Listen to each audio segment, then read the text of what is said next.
When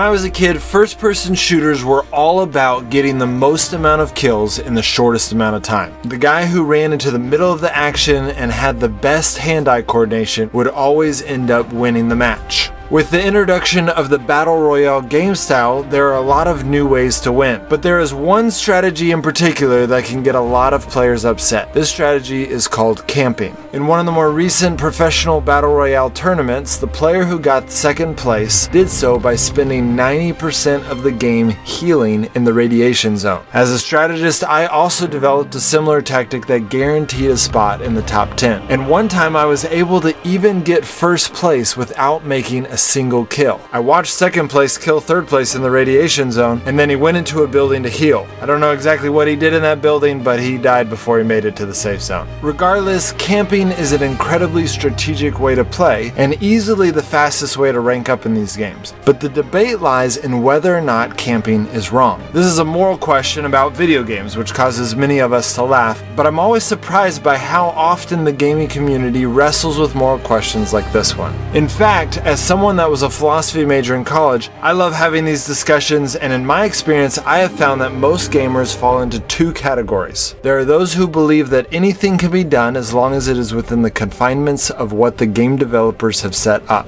This means that you can do whatever exploit you want to as long as you are not manipulating the game files. Then there are those who believe that fun is the ultimate goal and that any action done by a gamer that ruins the fun for the greater community is wrong. The former group, of course, has no problem with camping because doing so adheres to the rules set up by the game developers. However, some of those in the latter group would argue that camping ruins the fun for the greater community playing the game. That precisely because it's so easy to use this strategy, it should not be done. If you watch the video I made demonstrating my camping tactic, you will see dozens of hate comments from players who think that that tactic is morally wrong. I do not necessarily think those players are wrong to hold their stance, but I do have 3 points that I think they should consider. First, I want to point out that everyone needs to do some amount of camping to be competitive. The good old days of running into the most crowded area guns ablaze are over. By hiding in the grass and scanning an area, you are, even if it's just for a few seconds, camping. So the question is not whether or not camping is wrong, but whether or not camping until the very end is wrong. Second, I'd like to point out that it'd be very easy for the game developers to fix this. They could make the radiation zone do more damage, or even better than that, they could make the radiation do more damage the further you are from the safe zone.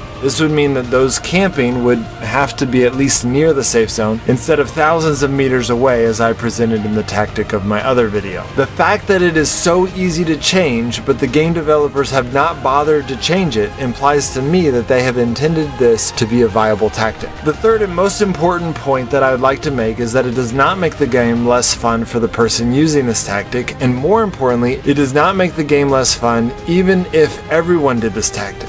In fact, I think it would make the game way more fun if everyone played more conservatively. When I started getting closer to Grandmaster and Rules of Survival, I noticed more and more people playing defensively. Sometimes we'd get to the 5th zone change and there would still be 80 people left. This made the game much more suspenseful as you were constantly on the lookout for who else might be lurking outside the safe zone. I personally don't mind camping because I'm one of those gamers who thinks that anything within the confinements of the game is fine, and that if there is a strategy that is destroying the fun of the game, that it is the game developer's responsibility to fix it, not the gamer's responsibility to not use it. But I'm also not attached to using the tactic if the game developers decide to increase the damage done by the radiation zone. That is their decision as the game developers, and I wouldn't even be disappointed. Well, that's it guys, hope that helps. I'm releasing this video at the same time as another video called The 4 Strategies of Battle Royale. Hope you guys check out that video. Alright guys, I'll see you next time.